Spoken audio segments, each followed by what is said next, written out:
the whispering shadows.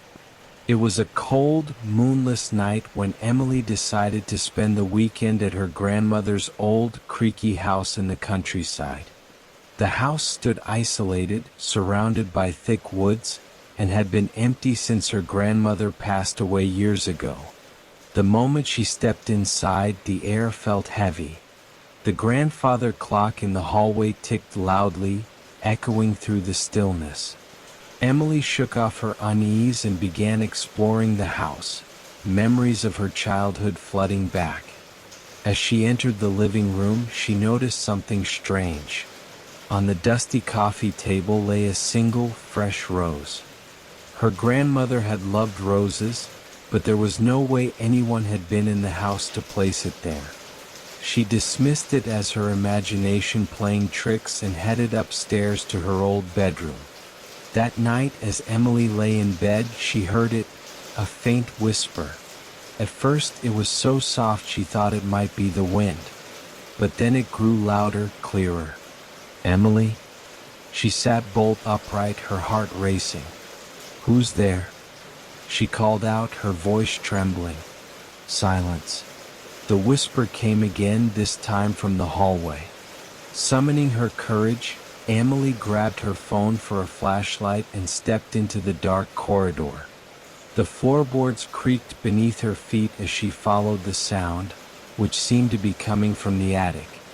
The attic door was slightly ajar, something Emily was sure it hadn't been earlier. She hesitated, but the whispering grew insistent. "Come closer."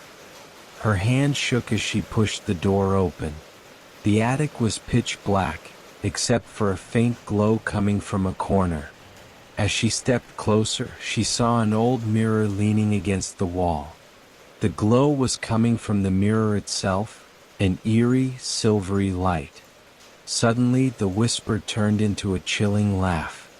Emily's reflection in the mirror began to move, smiling wickedly even though she wasn't. The figure reached out of the glass, its hand claw-like, grasping for her. She stumbled backward, screaming, and tripped over a trunk. The mirror shattered, the sound deafening. When she looked up, the attic was silent again. But the shards of the mirror glimmered on the floor, and in each shard, Emily saw the reflection of the same wicked smile. Terrified, she fled the house and never returned. But legend says if you pass by that house on a moonless night, you can still hear whispers calling your name. Terrified, Emily stumbled backward, her scream caught in her throat. The mirror shattered with a deafening crash, its shards scattering across the attic floor. She gasped for breath, her heart pounding like a drum in her chest. But then everything fell silent. The air grew unnaturally still, and the silvery glow from the mirror faded away. Emily cautiously opened her eyes, expecting to see the clawed hand or the sinister smile. Instead, the attic was empty, bathed in the faint light of her phone's flashlight.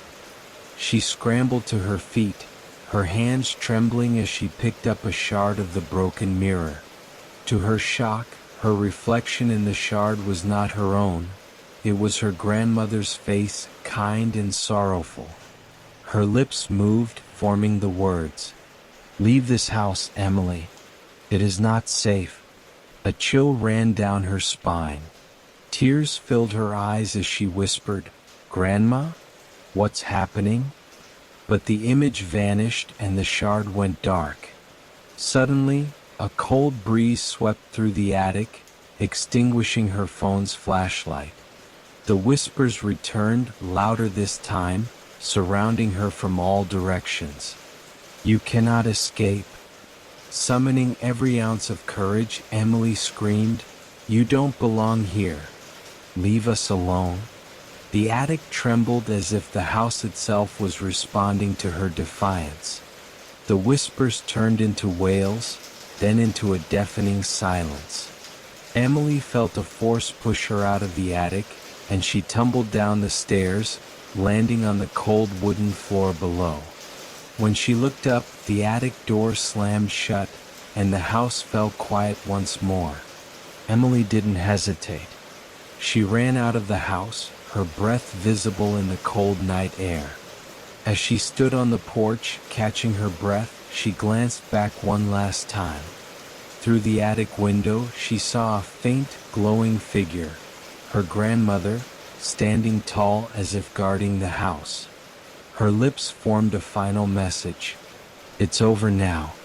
Never return." Emily nodded, tears streaming down her face. She left the house and never went back, but she knew one thing for certain.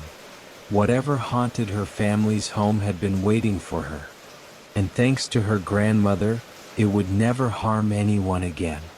Yet, on moonless nights, the faint glow in the attic window still lingers, a silent warning to anyone who dares to enter.